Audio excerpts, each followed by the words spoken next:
I never told them the old attic camera still worked. It had been there since before Brian was born, tucked into the carved wooden base of the chandelier. George installed it himself in '88, back when he still believed technology would save the world. We never used it much, maybe once when someone tried to break into the garage. But I remembered it, and more importantly, I remembered how to access the feed. I only checked it that night because I couldn't sleep. The bed in Brian and Haley's guest room was too soft, the air too clean, too filtered. I missed the scent of lemon polish, the gentle groan of my own mattress, the tap-tap of branches on the bedroom window. Here, I felt like a visitor in a polished museum. It was nearly midnight.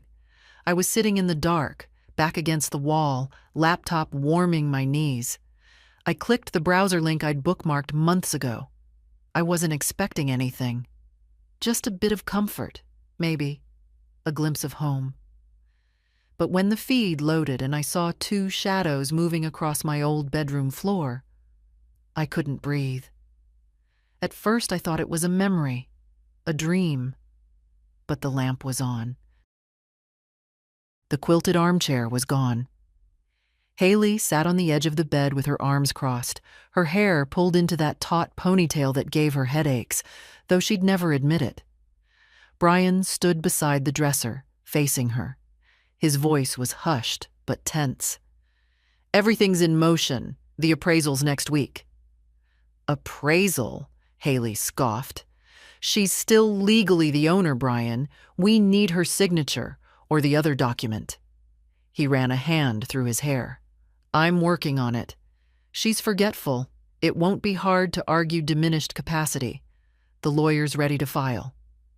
I stared at the screen, ice spreading in my chest.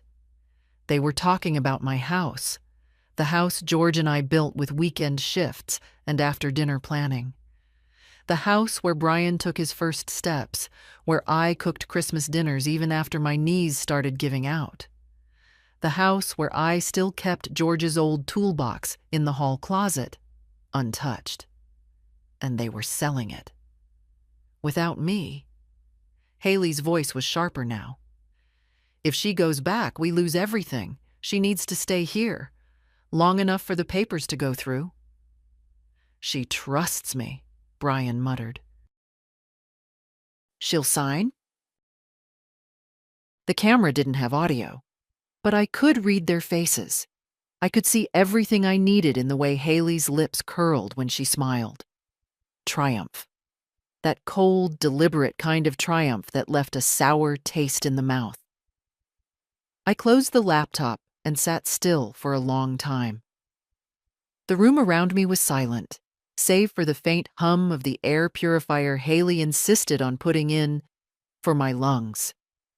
I stared at the blank wall across from me, remembering the faded wallpaper in my real bedroom, the one I hadn't been allowed to return to since my fall in April. The official reason was safety. "You need support, Mom," Brian had said. "It's temporary." But now I knew better. They didn't want me back. They wanted what I had, and they'd already decided I didn't deserve it anymore. I should have cried. I should have felt angry. But what I felt instead was something else entirely. Old, familiar steel rising in my gut. The same steel that got me through George's death, through 28 years of teaching kids who didn't care about Shakespeare, through chemo in 2012, when I refused to wear the pink scarf. I closed the laptop gently, as if not to wake something. They thought I was weak. They thought I was fading. They'd forgotten who I used to be. I stood up slowly, favoring my left leg, walked to the small guest room desk, opened the drawer Haley had filled with scented notepads and unopened pens. Buried beneath the clutter was my leather notebook, the one I kept hidden even now. I flipped to the last used page.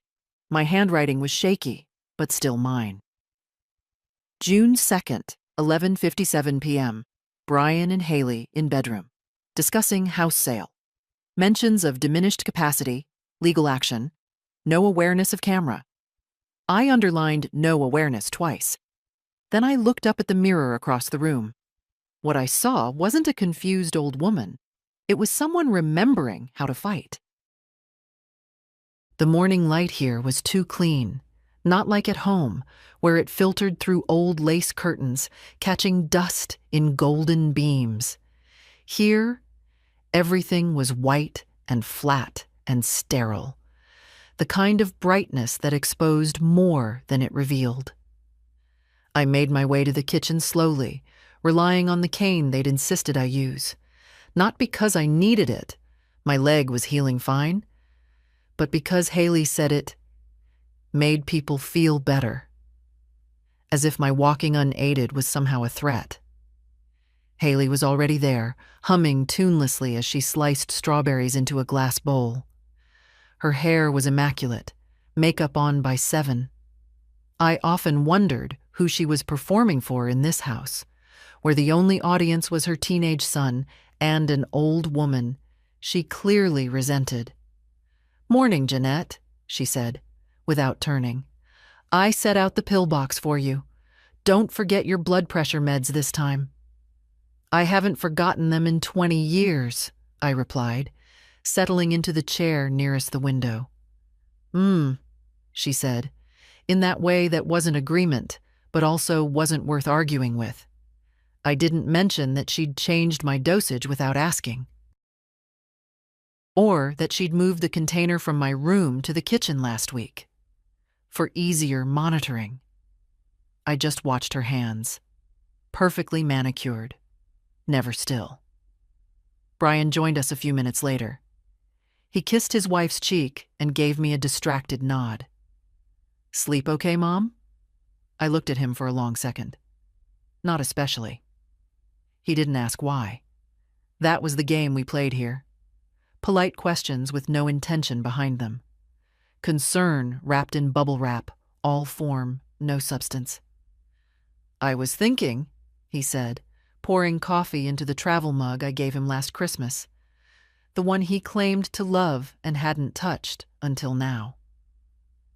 "We should set up an appointment with Dr. Callahan again, just to check in, make sure everything's all right upstairs." He tapped his temple with a forced chuckle. Upstairs. They wanted a paper trail, something to prove that I wasn't myself, that I was drifting, that selling the house wasn't cruelty, but necessity. "You already booked it, didn't you?" I asked. He blinked. "You never ask unless it's already done," I said softly. Brian looked at Haley, who was studiously rinsing the cutting board. "It's just a formality, for your own records." I stirred my tea with slow, deliberate movements. "You mean for court records?" No one replied.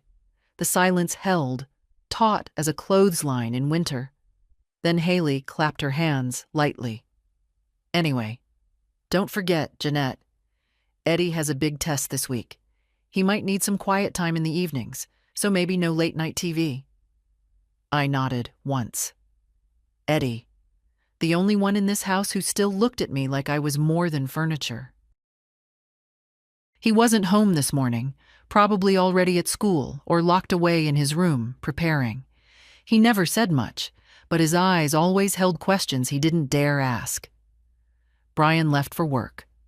Haley disappeared into her office upstairs, the one she used for remote consulting, which mostly seemed to consist of her pacing and gossiping on Zoom. I finished my tea and waited. I had no plans today, at least none they knew about. But I had tasks, quiet ones. In my room, I opened my suitcase and pulled out a worn copy of Pride and Prejudice. Not because I wanted to read it. Inside the hollowed-out center was a small flash drive. George had made it for me years ago. A joke at first, until it wasn't. I plugged it into my laptop and began copying the video feed from the night before.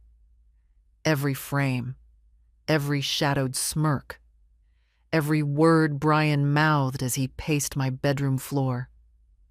They hadn't changed anything in the room yet, probably waiting for legal confirmation. But soon they would paint over the walls, remove the old curtains, clear out the closet where George's flannel still hung, untouched since 2017. And they would sell it. Unless I stopped them. At lunch, Haley announced that she'd scheduled a haircut for me on Friday. "You'll feel fresher," she said, with that nurse's smile. I almost laughed. She didn't want me looking like a woman capable of holding a pen, let alone a thought. Fresh meant docile. Fresh meant forgettable. I agreed anyway. Let her think I was playing along. That night, after they'd all gone to bed, I sat by the window and watched the streetlights hum. Eddie's door was cracked open, soft music playing, a single desk lamp illuminating his books. A good boy. Kind. I remembered the look he gave me when I first moved in, that mix of pity and guilt I knew all too well. They'd told him this was for my own good. But someday soon, he would learn the truth. And I needed to make sure he had something to hold on to when it happened. Something no one could deny. I waited until Haley went to her yoga class. She always left on Tuesdays at 10:30 sharp, in her soft gray leggings and oversized sunglasses, carrying her stainless steel water bottle like it was some sacred relic. Brian was at the office. Eddie was at school. The house, for once, was quiet. I opened the linen closet and reached for the top shelf, fingers brushing past folded towels until I felt the ridged spine of the hardcover copy of War and Peace. I pulled it down slowly, heavier than I remembered, and brought it to my room. Inside, taped to the inside of the dust jacket, was the key. I hadn't touched the safety box in 5 years, not since I updated my will after George passed. But I never got rid of the key. Old habits die hard. By noon, I had my handbag, my cane, and a light jacket. The sun was out, but I felt cold. Always did, these days. I left a note on the kitchen counter in Haley's handwriting. A perfect imitation, practiced during long afternoons when I had nothing but time. Took Jeanette for a walk at Meadowview Park. Back by 2. H. They'd never think to question it. Then I called a cab. "Community Bank on Green Street, please," I told the driver. He didn't ask questions. Older women with quiet voices didn't attract attention, and I liked it that way. The bank smelled the same as it always had: citrus cleaner and carpet glue. The same woman sat behind the counter, though her hair was shorter now, grayer. She blinked when she saw me. "Mrs. Howell?" "Hello, Denise. I'd like to access my safety deposit box." She stood up quickly. "Of course, I just need your ID." I handed it over without shaking. George used to say my hands only trembled when I was truly furious. That wasn't today. Today I was calm. In the private room, the box was heavier than I remembered. Inside, our wedding rings, George's Navy medal, an envelope with birth certificates, and a second flash drive. This one labeled "in case of betrayal." He'd given it to me as a joke years ago, when our neighbor's son tried to sue his parents over inheritance. But George had meant it in his own quiet way. I added the new flash drive to the box, closed the lid, and locked it again. "Anything else you'd like to do today?" Denise asked as she walked me back to the lobby. "Yes," I said. "I'd like to schedule a meeting with Mr. Crawford. He handled my estate documents before. It's time for an update." She didn't blink. "Of course, he's available Thursday morning." "Perfect." I left the bank and called the cab again, this time directing it to the grocery store down the road. I didn't need food, but I needed a receipt. Something to hand over in case Haley checked the timestamp on my phone. At the self-checkout, I bought toothpaste, dish soap, and a small bar of chocolate. Then I waited 15 minutes, sitting on the bench outside, before calling for the ride home. When I walked back into the kitchen at exactly 1:58 p.m., Haley was already there, tapping away on her phone. She looked up and smiled. That flat, taut-lipped smile of hers. "Did you get some air?" I held up the grocery bag. "Picked up a few things. Hope that's all right." "Of course. Just next time, maybe let me know first." "Oh, I left a note." I pointed toward the counter. She glanced at it, then frowned. "That's not my handwriting." I didn't miss a beat. "Oh, sorry. I thought it might be easier if I practiced yours. You always say my scrawl is hard to read." Her face tightened for a second, just a flicker, before smoothing back into neutral. I smiled gently and walked past her, the cane tapping against the tile floor like a metronome. That night, after dinner, I found Eddie in the hallway, holding a mug of cocoa. "Need help with dishes, Grandma?" "No, dear, but thank you." He hesitated. "You okay? You seemed different today." I tilted my head. "Different how?" "I don't know, like you're planning something." I looked at him for a long moment. Then I reached out and gently touched his shoulder. "Smart boy." He blinked. "Sometimes," I said softly, "you have to let people think you've gone quiet before you can really be heard." He didn't answer, but he looked at me differently after that, like he saw me again. I dressed with care that Thursday morning. The blouse was navy with small white buttons, the same one I'd worn to George's memorial service. The slacks were pressed, not too formal, not too casual. I even curled the ends of my hair, not because I wanted to impress anyone, but because I refused to let them say I looked frail or out of it. At 9:20, Haley poked her head into my room. "You're up early," she said too brightly. "Everything all right?" I smiled. "Just wanted to feel presentable today. I have an errand downtown." Her face twitched. "What kind of errand?" "Banking. You know, end-of-month paperwork." She stared at me for a second, lips parting like she might argue. Then she just nodded. "Let me know if you need a ride." "I already booked a cab. Thank you, though." I could see her irritation flicker beneath the politeness. She didn't like things she couldn't control. The cab came at 9:45. I stepped in carefully, folding my hands in my lap as we pulled away from the house. At the law office, Mr. Crawford greeted me like an old friend. He hadn't aged well. Too thin, sunken eyes, but he still had the same leather briefcase, the same cautious voice. "Mrs. Howell," he said warmly, shaking my hand. "Back to update the fortress?" I smiled. That's one way to put it. We sat in his office for nearly an hour. I explained everything in calm, clear terms. That I wished to revoke all prior powers of attorney. That I wanted my assets restructured. That I would be creating a new trust. One that placed temporary control in the hands of a neutral third party until certain conditions were met. "And the house?" he asked. "Protected," I said. "Locked tight. No sale, no lease, no signature. Unless it comes directly from me, verified through your office." He nodded slowly. "You've been thinking about this for a while." I didn't answer.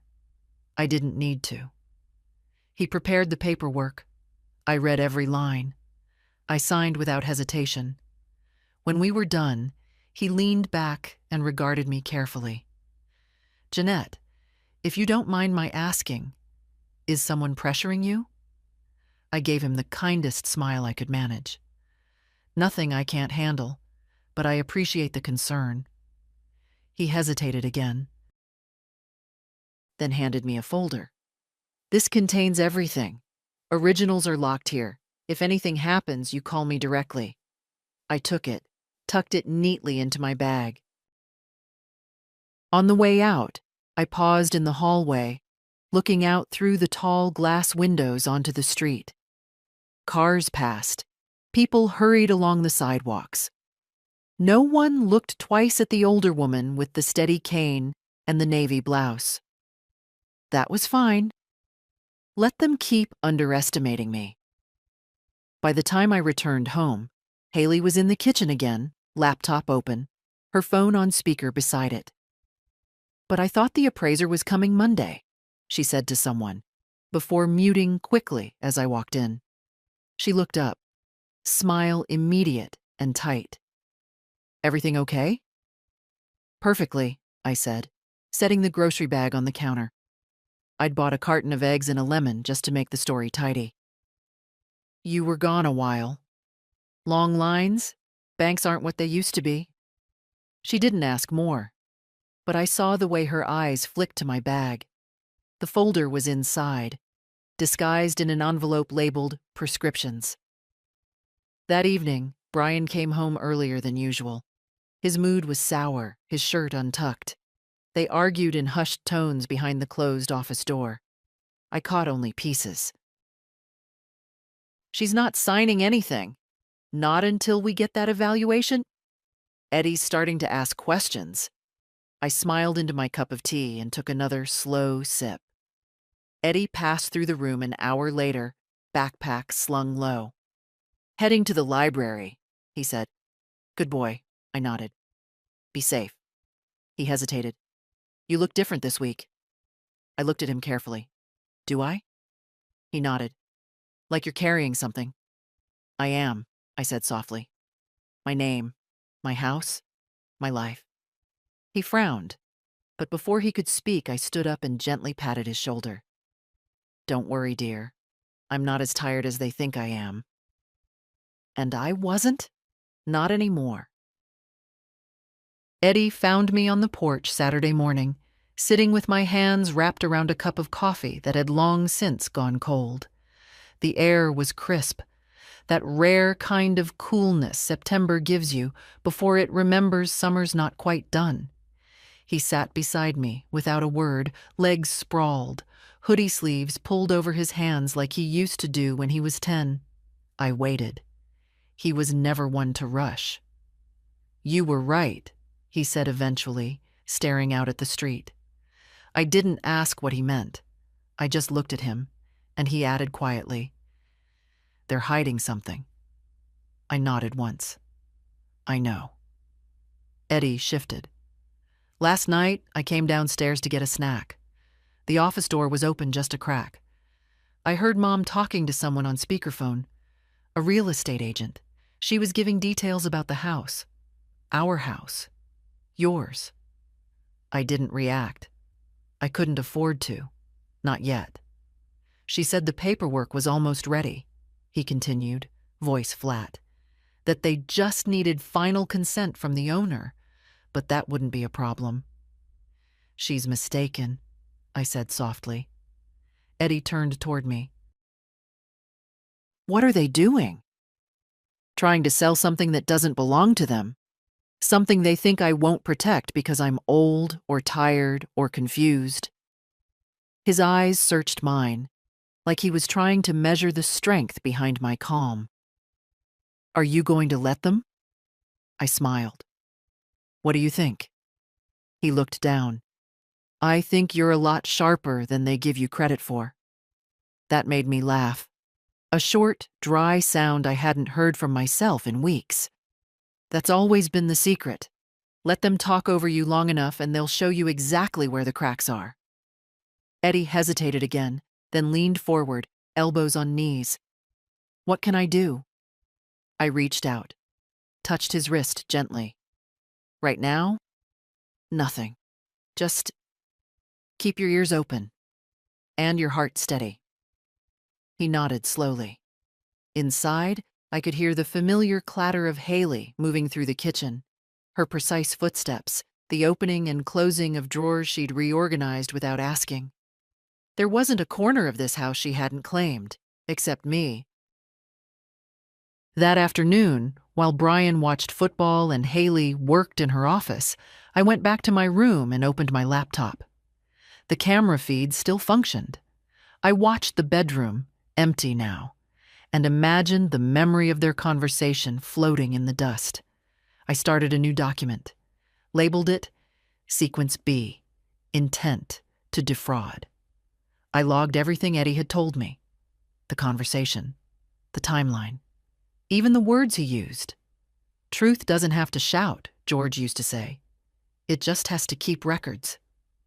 Later that evening, Brian knocked on my door. "Hey, Mom, can we chat?" I closed the laptop, slipped it under a magazine. "Of course." He sat across from me, hands clasped like a man about to give bad news at a board meeting. "Haley and we've been thinking. It might be a good idea to go over some of your documents. You know, just to be prepared." "Prepared for what?" He cleared his throat. "Well, in case anything happens. You're not getting younger, and we just want to make sure things are in order." I looked at him for a long moment. "I've already reviewed everything. With Mr. Crawford." His face didn't change, but the air in the room did. "When?" he asked. "Thursday. Why didn't you tell us?" I tilted my head. "You never asked." Brian shifted. "It's just, we're trying to help, Mom. We want to make sure you're not being taken advantage of." I smiled, slow and small. "So do I." There was a beat of silence. Then he stood abruptly. "Well, if you need anything, I'll let you know." When the door closed behind him, I sat still for a long time. They were beginning to feel the ground shift. Good. Let it. Haley had started taking more calls with the door closed. It wasn't subtle. She was the kind of person who believed closing a door meant no one could hear her. As if the walls in this house hadn't been built when insulation was more suggestion than fact. As if I hadn't raised a child here. As if I didn't know which floorboards creaked or how voices carried through the vents in the hallway. On Tuesday afternoon, she was in her office again. The door shut, the air purifier humming. I moved slowly, deliberately, cane in hand, slippers soft, and took my usual seat in the living room, just beside the hallway arch. The perfect spot to hear what wasn't meant for me. "She's stalling," Haley was saying, her voice hushed but clipped. "We need to accelerate the process. The agent says he can hold the offer for 2 more weeks, max." A pause. Then, "No, she hasn't signed anything yet. She's being difficult." Another pause. "I'm telling you, if we get a proper mental health evaluation and the documents from 2016, it'll be enough to push this through. The lawyer already said so." Brian just needs to bring it up again, maybe when she's tired, or after she takes her medication. The words landed sharp, but not unexpected. I kept my hands folded, my face calm. She'd chosen her battlefield. I was choosing mine. When she finally came out, phone tucked under her arm, she smiled at me like nothing had happened. "I'm making chicken tonight. You always liked it with thyme, didn't you?" I nodded. I did. No more than that. She lingered, waiting for something else. When I didn't offer it, she retreated back into the kitchen. That evening, I removed 3 pills from my nightstand organizer and flushed them down the toilet. They weren't dangerous. Nothing more than a mild sedative and the usual blood pressure nonsense. But if Haley thought she could drug me into docility, she'd soon learn better. By Thursday, Brian had begun tiptoeing too. At breakfast, he sat beside me with forced casualness. "Hey, Mom, how are you feeling lately?" "Steady." He stirred his coffee. "You know, Haley and I were talking. We think it might be a good idea for you to come with us next week to visit Dr. Keene." "Just a checkup." I looked at him. "Your dementia specialist?" He hesitated. "He's a general geriatric doctor, too." Mm, I said, sipping my tea. Strange. I don't remember requesting a consult. He gave a small laugh. It's not about requests, Mom. We just want to be proactive. Of course. And does Dr. Keene know he'll be evaluating someone without a referral or consent? Brian didn't answer, just kept stirring. Later that night, I printed another copy of the camera footage and labeled the envelope sequence C. Coercion attempts. Then I placed it inside the lining of my suitcase, just beneath the travel scarf Haley gave me last Christmas. The one she said would be perfect for outings, even though they never took me anywhere. Friday morning brought an unexpected visitor. A young woman in a navy blazer knocked on the door just after 10. Haley answered, her smile instant and professional. "Hi there, I'm from Riverside Property Group," the woman chirped. "I'm here for the interior walkthrough. Mr. Howell said now was a good time." My spine stiffened. Haley's face froze. "I'm sorry," she said slowly. "I wasn't told anyone would be coming today." "Oh, I confirmed with him yesterday. Just a quick look at the structure and layout. We already have the photos, but the buyers want a better sense of the space." I stepped into the foyer, cane tapping softly. "I believe there's been a mistake," I said, loud enough to carry. The agent looked at me. "Oh, you must be Mrs. Howell. You're the owner, right?" "I am." Her smile faltered. "Oh, I was under the impression you were misinformed." Behind me, Haley's face was pinched white. "We won't be doing a walkthrough today," I said gently. "There's no property for sale here. Not anymore." The woman glanced between us. I'll check back with my office." "Please do." She left quickly. Haley shut the door harder than she needed to. She didn't look at me. She didn't say a word. But her silence screamed. Good. Let it echo. Brian didn't come home that night. Haley said he was working late, but her voice was flat, brittle at the edges. She didn't even try to make eye contact. I could smell the fear on her. Not panic, not yet, but the kind of quiet, crawling dread that seeps in when control starts to slip through your fingers. We ate dinner in silence. She made salmon, overcooked. On purpose, maybe. I thanked her politely, took 2 bites, and excused myself. The truth was, I wasn't hungry, not for food. I had other appetites now. For clarity, for justice, for the sharp click of pieces falling into place. Upstairs, in the guest room I never truly made my own, I opened the laptop and checked the feed again. Still functional, still quiet, still mine. And now I had something new to add to my files. I opened the folder labeled Sequence D, Undisclosed Sale Attempt, and typed Sept 14, 10:12 a.m. Riverside property agent arrived for interior walkthrough. No prior notice. Claimed appointment made by Brian Howell. Owner, Jeanette Howell, was not informed. Visit denied. Then I closed the lid and sat in the dark, hands folded in my lap. The quiet was a different kind now. Not the helpless kind. The strategic kind. Saturday brought rain, long gray sheets that blurred the windows and made the house feel even more like a box I hadn't chosen. Haley stayed in her room most of the morning. I heard her pacing. Heard drawers open and close. Once I caught a glimpse of her in the hallway, phone pressed to her ear, voice low and fast. "She's not signing anything." "Yes, she called the bank. I don't know what else she's done." Good. Let her wonder.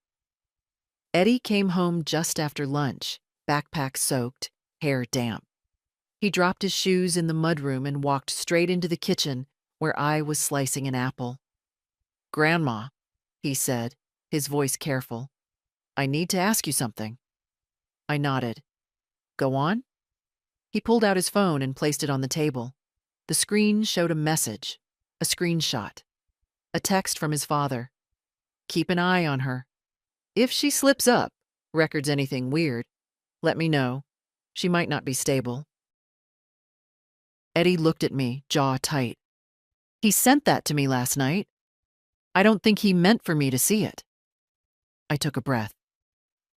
And what do you think he meant by weird? Eddie swallowed. I think he meant if you started acting confused, or angry, or like you knew what was going on. I didn't speak for a long time. Then I said quietly, "Thank you for showing me. I told him I wouldn't spy on you. I told him if he wanted something, he should talk to you like a grown man." That made something inside me unclench. A knot I hadn't even realized was there. I reached across the table and squeezed his hand. "You're a good boy."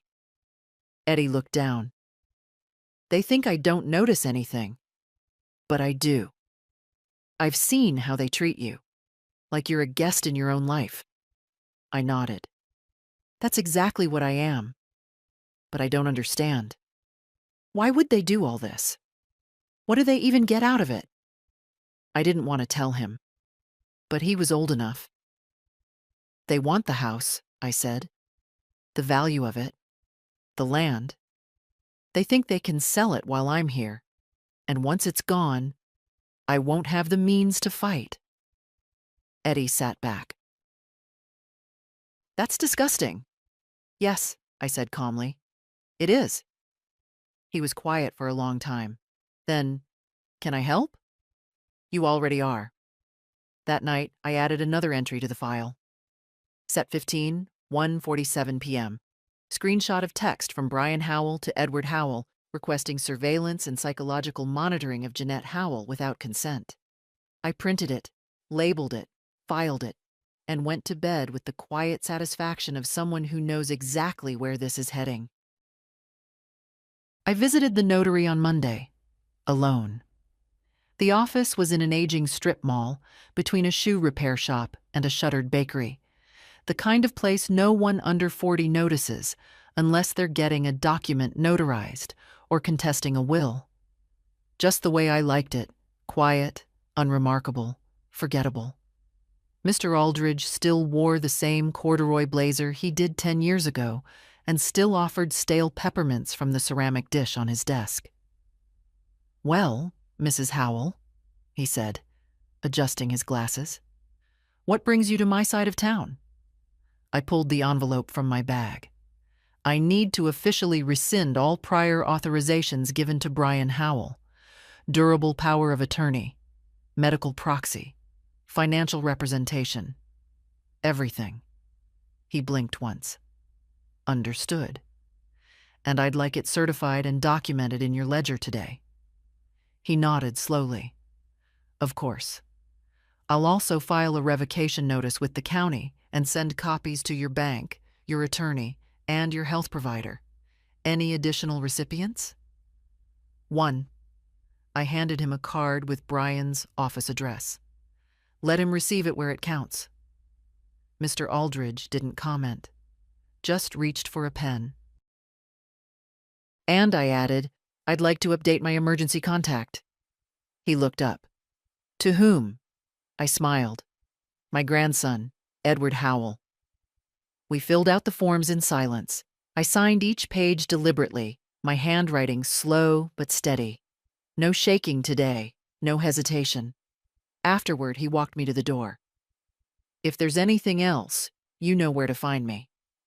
I do. And I suspect I'll be needing your services again soon. Back home, Haley was in the garden, pruning shrubs with unnecessary force. Brian had returned at some point, judging by the SUV in the driveway, but he wasn't in sight. I went straight to my room, placed the official copies in the suitcase, and opened the laptop. The camera feed showed nothing new, just sunlight stretching across my empty bedroom floor. My bedroom, still mine. I opened a new file. Sequence. E. Legal action prep. September 18, 10:32 a.m., All powers of attorney revoked. Emergency contact changed. Notary certified. Then I uploaded all prior footage, every saved video, every labeled entry, into a secure cloud drive Eddie had helped me set up under a fake name, Margaret Darrow, a character from a novel I once taught, a woman who burned her house to the ground rather than let it be stolen. Dinner was quiet. Brian avoided my eyes. Haley over-salted the potatoes. Eddie watched all of us like a man recording things in his mind, one expression at a time. After we finished eating, Brian cleared his throat. "I think we should talk," he said. I folded my napkin. "About what?" "The house." Haley's fork paused midair. I looked at him evenly. "What about it?" "We've spoken to an agent, just to explore possibilities. Nothing's decided." I didn't reply. "But Mom," he continued, "this property is too much for you. The maintenance, the costs. You're not there anymore." "That's because you didn't let me go back." His mouth tightened. "It's not safe." "For whom?" He bristled. "Look, I'm just saying—" "No," I interrupted softly. "You're not saying. You're maneuvering. There's a difference." He opened his mouth, closed it again. "I know about the appraisal, about the walkthrough, about the offer you tried to accept in my name." Haley sat frozen. "I also know," I continued, "that as of this morning, you no longer have any legal claim to represent me. Not in health, not in finance, and certainly not in real estate." Brian went pale. "I revoked everything," I said, "and I filed notice with your office." He stared at me. "You went behind my back?" "No," I said. "You were never in front of me to begin with." Silence. Then Eddie stood up and started clearing plates, like nothing had happened. Like everything had. The silence after that dinner was the kind that changes the air in a house. Thicker, heavier, like walking through water. Brian didn't speak to me the next morning. Just passed through the kitchen like I was part of the furniture. An old lamp he didn't care for anymore but couldn't quite bring himself to throw out. Haley barely glanced at me. She clutched her coffee mug with both hands and sipped as if it were the only thing tethering her to the room. I didn't mind. I'd lived through worse silences. After George died, the house was quiet in a way that hurt. Every corner a reminder of something unfinished. A question he'd never answer. A shadow where his voice should have been. But this silence? This was different. This was control. By noon, Brian was on the phone in his office. I heard him pacing, his voice low, tense, urgent. "She's digging in. No, she won't sign anything now.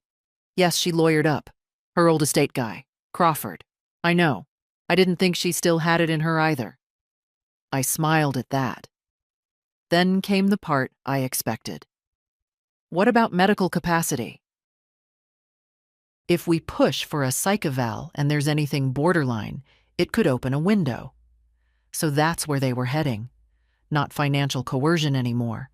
Now it would be character assassination. Make me seem unstable, fragile, maybe even dangerous. I closed the hallway door gently, went back to my room, and called Mr. Crawford. He answered on the second ring. "Yes?" "It's Jeanette." His tone softened instantly. "Good morning, Mrs. Howell. I believe my son's about to attempt a mental health petition.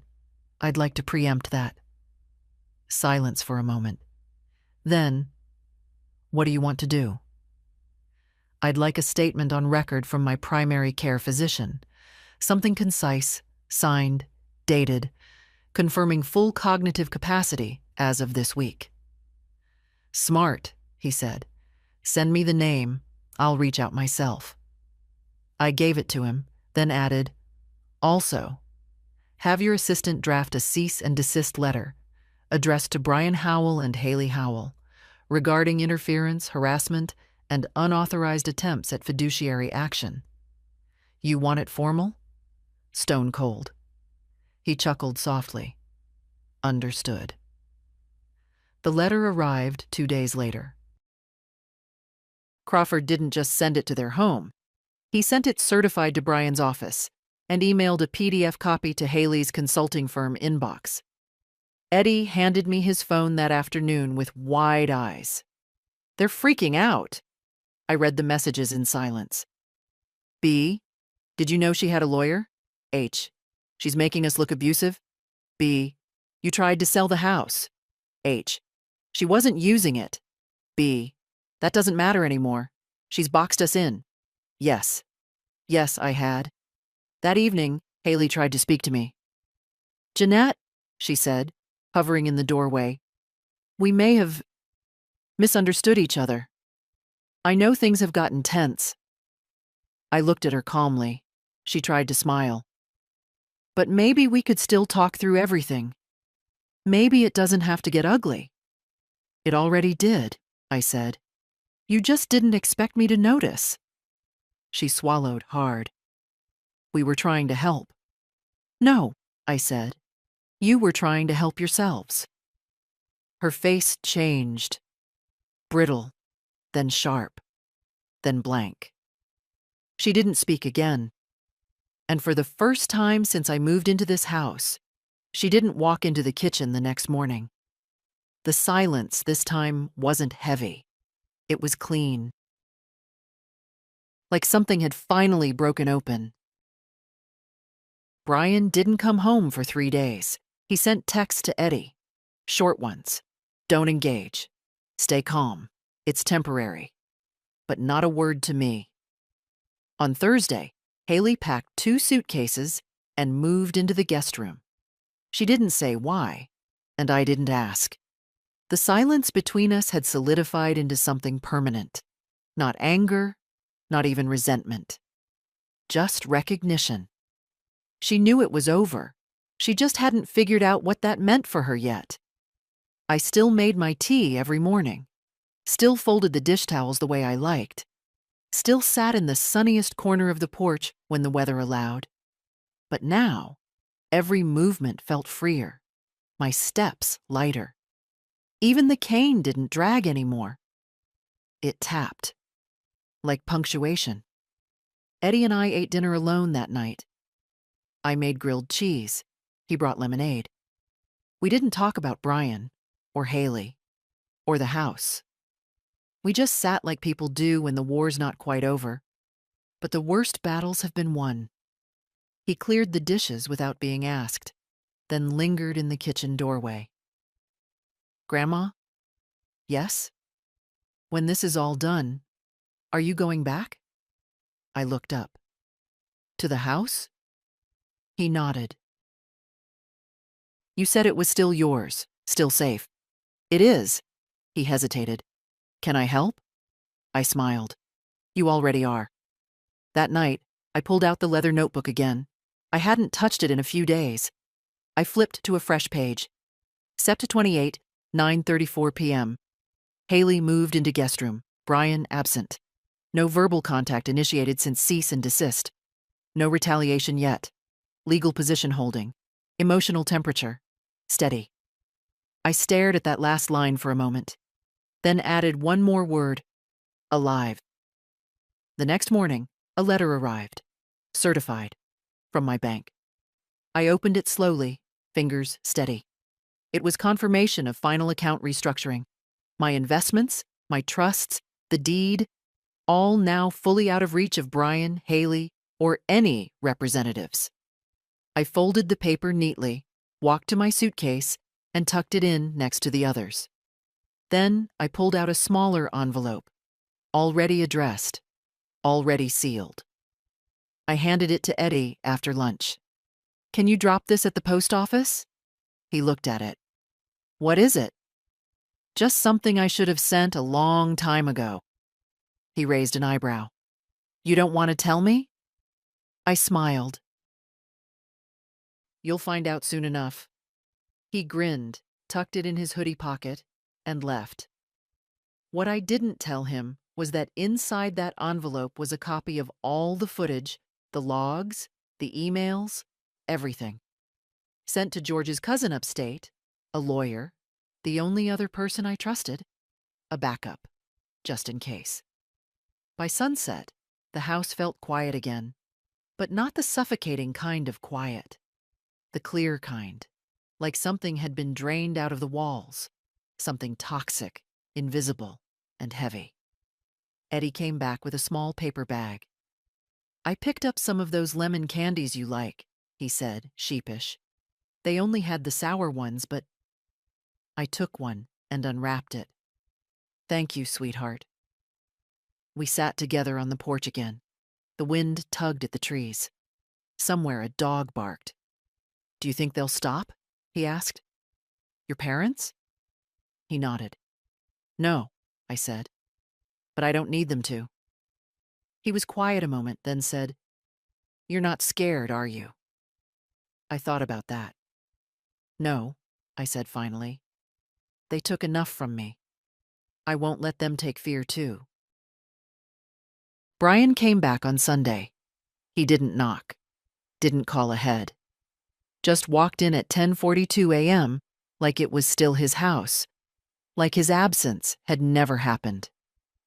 I was sitting at the kitchen table with a crossword puzzle, pen in hand, lemon candy tucked in my cheek. I looked up when the door clicked. He stood there a moment, keys still in hand, scanning the room like a man checking for fire damage. "You're home?" I said calmly. He nodded once. "Can we talk?" I closed the puzzle book slowly. "We can." He didn't sit, just leaned against the counter, arms crossed. "Mom, I don't know what you think you've accomplished, but this power play, the lawyer, the letters—" I raised a hand. "No," I said. "You don't get to come in here and scold me, not after what you tried to do." He shifted, jaw clenched. "I wasn't trying to hurt you. You weren't trying to protect me either." Silence. "I was trying to keep things manageable," he muttered. "I have a family, bills. The house was sitting there empty." "It wasn't empty," I said. "It was waiting. For me. Not for you, not for some stranger with a mortgage." "For me?" Brian exhaled harshly, pushing a hand through his hair. "You don't understand." "No," I said. "You don't."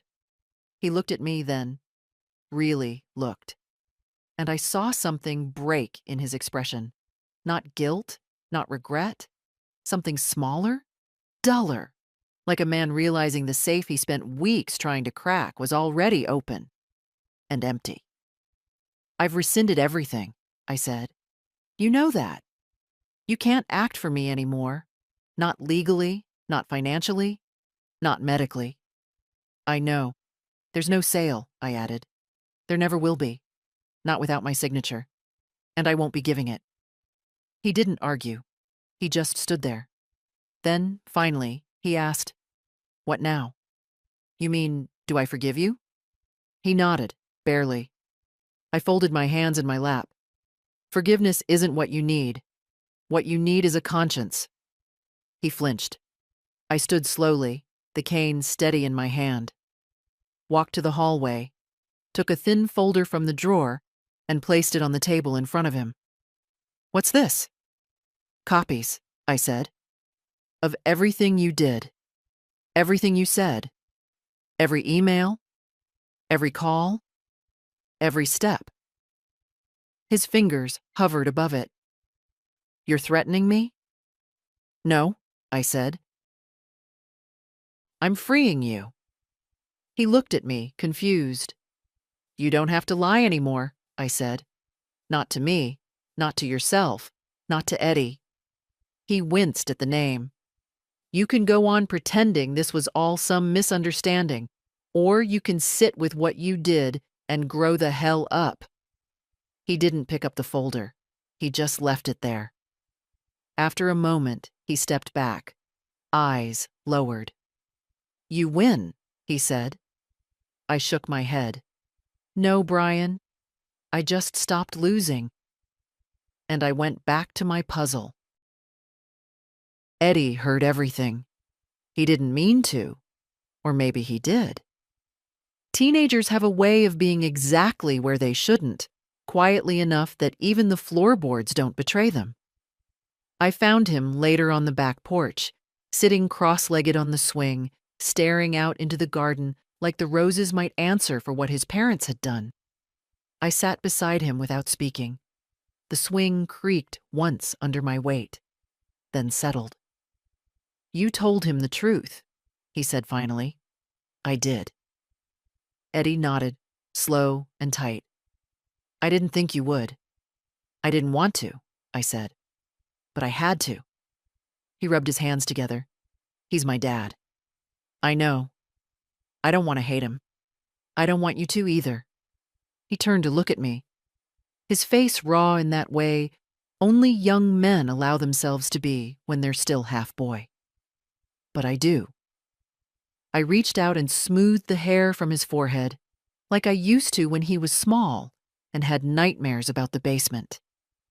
"You're allowed to feel whatever comes," I said, "but don't build a home inside that feeling. Visit it, then leave." Eddie looked down at his shoes. He lied to me, to everyone. I nodded. And now he's been seen. That matters. He was quiet for a long time. The swing creaked again. Finally, he said, "Are you going back? To the house?" I watched the wind move through the hedges. The sun was warm on my hands. "Yes," I said. "Next week.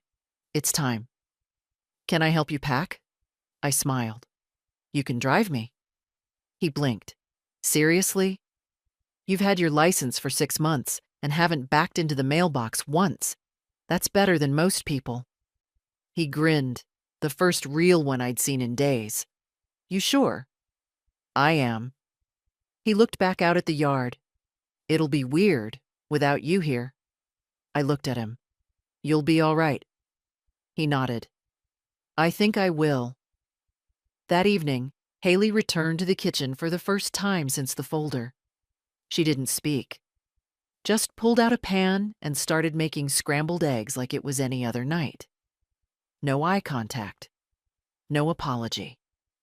Just the quiet mechanics of someone trying to exist without drawing attention. I let her cook. Let her set 2 plates on the counter. Let her act like silence could glue the cracks shut. Then I said, "He's hurting." She froze, then turned, slowly. "Eddie," I added. "He's hurting, and it's not his fault." She nodded once. "I know." "You used to be kind to me," I said. "Back when George was sick. You brought soup, sat with me, let me cry without looking away." "I remember," she whispered. "What happened to that woman?" Haley didn't answer for a long time, then quietly, "She got scared. She watched people get old and lose everything. She didn't want to end up like them." "You became exactly what you feared," I said. "You took from someone who still had something left." She didn't cry. I think she'd used up all her tears on herself. "I'm sorry," she said. "I believe you," I said. "But I still don't trust you." She nodded. "That's fair."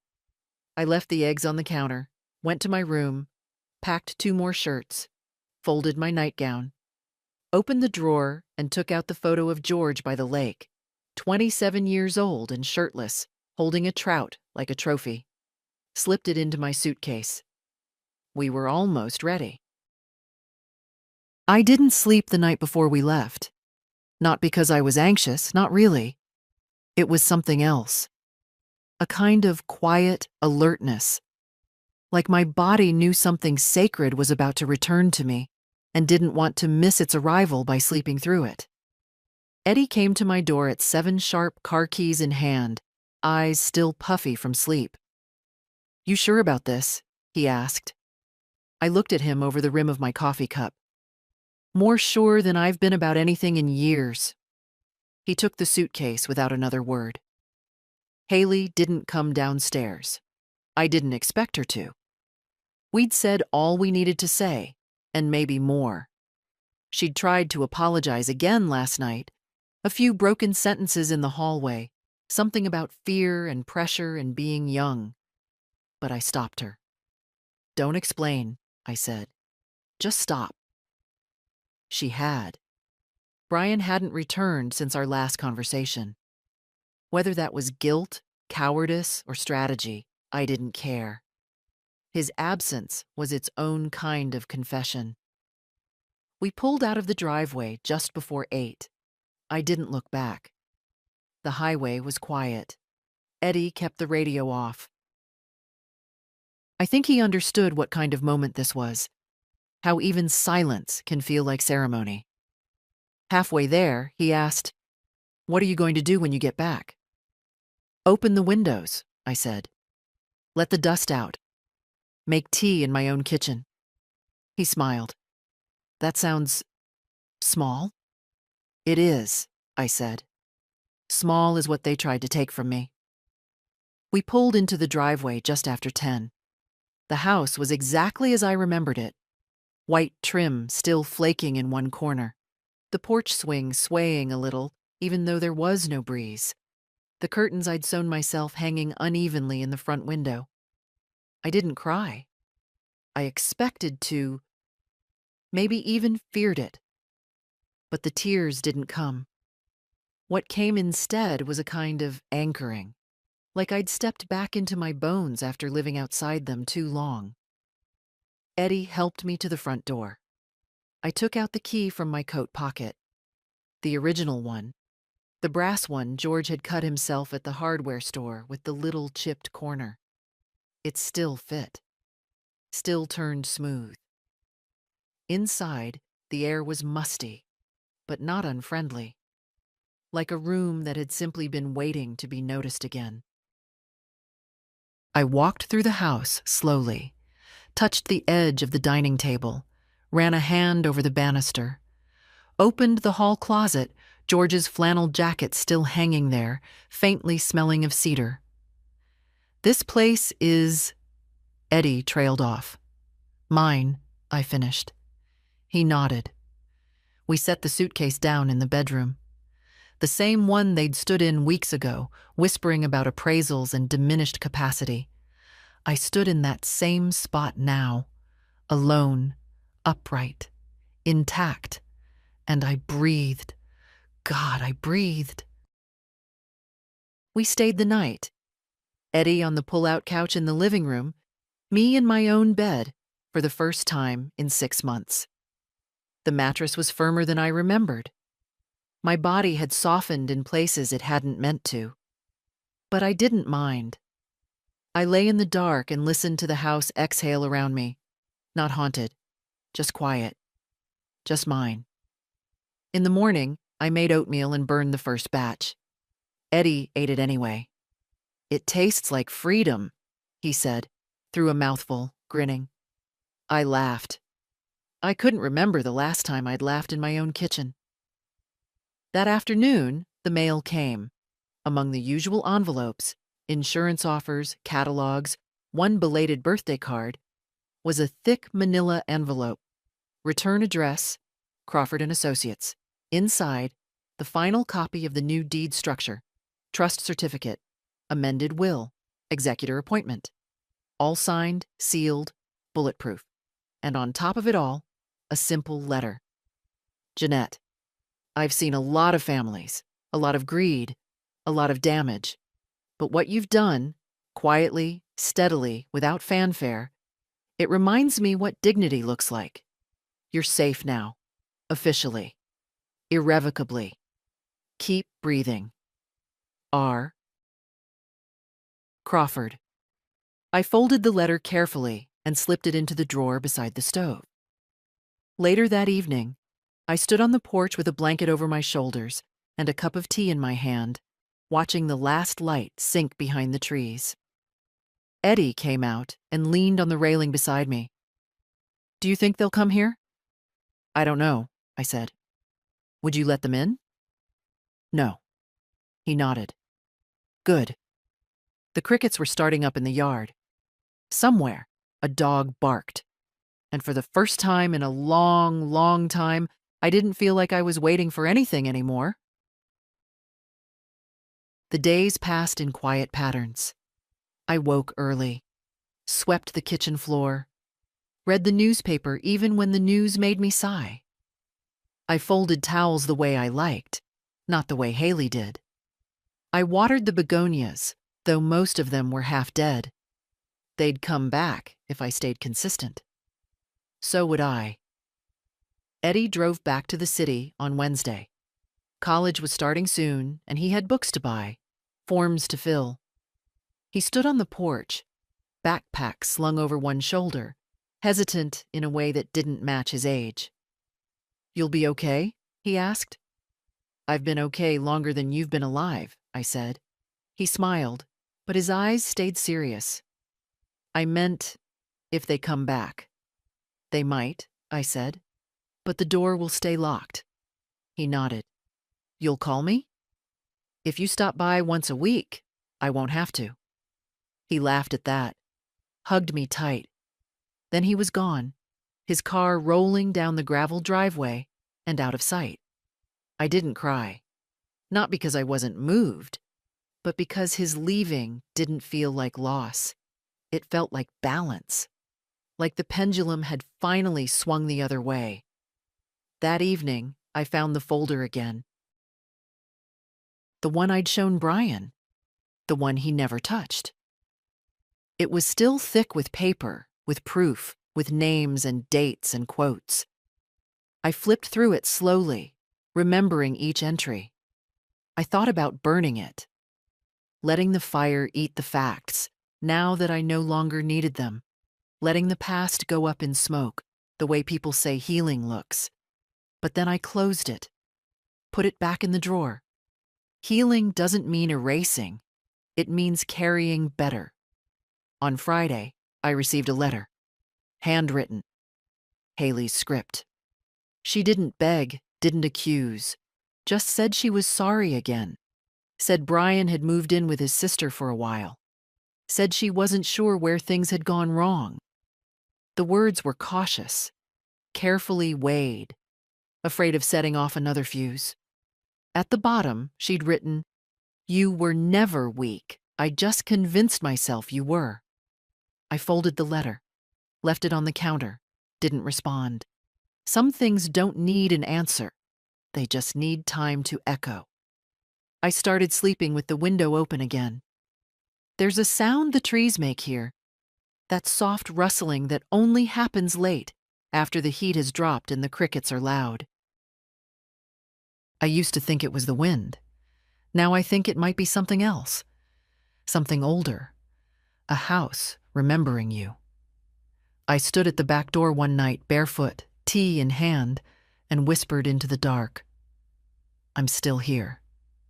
No one answered, but I didn't feel alone. On Sunday, I opened the last box from the closet. Inside, a stack of photographs. George in his work boots. Eddie as a baby, bald and furious.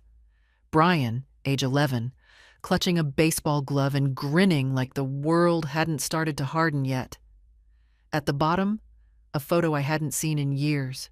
Me, age 24. In the yard of this house, sunlight in my hair, hands in the dirt. Planting something. I looked strong. Not in the way people mean now, not gym strong or loud strong, but real, solid, rooted. I placed the photo on the fridge with a magnet shaped like a tomato. Then I went outside, found the same patch of soil, and sat beside it. The dirt was dry, but it would take water. The light was slanted but still warm. I thought about planting something again. Maybe next week. Maybe. The phone rang on Monday morning. I let it go to voicemail. It rang again in the afternoon. Different number. Same silence behind it. By evening, a message blinked on the machine. Brian's voice. "Mom, I just wanted to say I'm sorry. For everything. I know that doesn't change it. I know I was wrong. I let fear run the show. I let Haley push too hard. And I pushed too. You didn't deserve that. You built everything I have. I forgot that. I see it now. A pause. Then, softer. I hope someday you'll want to talk. I'll be here, whenever you're ready. I stood in the hallway for a long time, listening to the quiet after the beep. Then I pressed delete. Forgiveness isn't a phone call. It's a boundary. And mine was solid now. The days grew cooler. I moved through them the way I used to. With rhythm, not routine. There's a difference. One feels like being alive. The other feels like trying not to be noticed.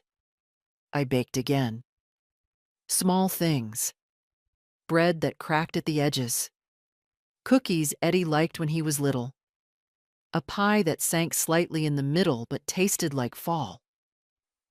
People started waving again when they passed the house. I hadn't realized they'd stopped. Maybe they hadn't. Maybe it was just me who'd gone still. But now, I waved back. On the first Sunday of October, I walked to church. It's a short walk, but I took my time. Wore my long coat, the one with the frayed cuffs I never quite mended. Sat in the back pew like I always used to, where I could see everyone and no one could see me cry if I felt like it. No one asked where I'd been. That was kindness. Kindness is knowing something happened and not needing to say so out loud. After the service, the pastor stopped me at the door. "Jeanette," he said, "it's good to have you back." I smiled. "It's good to be back." He nodded, but didn't push. Just patted my hand and let me go. Outside, the wind was cool. The leaves had started to turn. It smelled like my life again. That week, I began making lists. Not the kind I used to. Milk, bread, batteries. No. These were different. People I trust. Things I won't tolerate. What I still want. That last one was the hardest. It's easy to know what you don't want when someone tries to take it. It's harder to remember what you want once you've protected it. But I wrote things anyway. To plant again. To laugh without apology. To leave the front door open when the weather is good. To matter.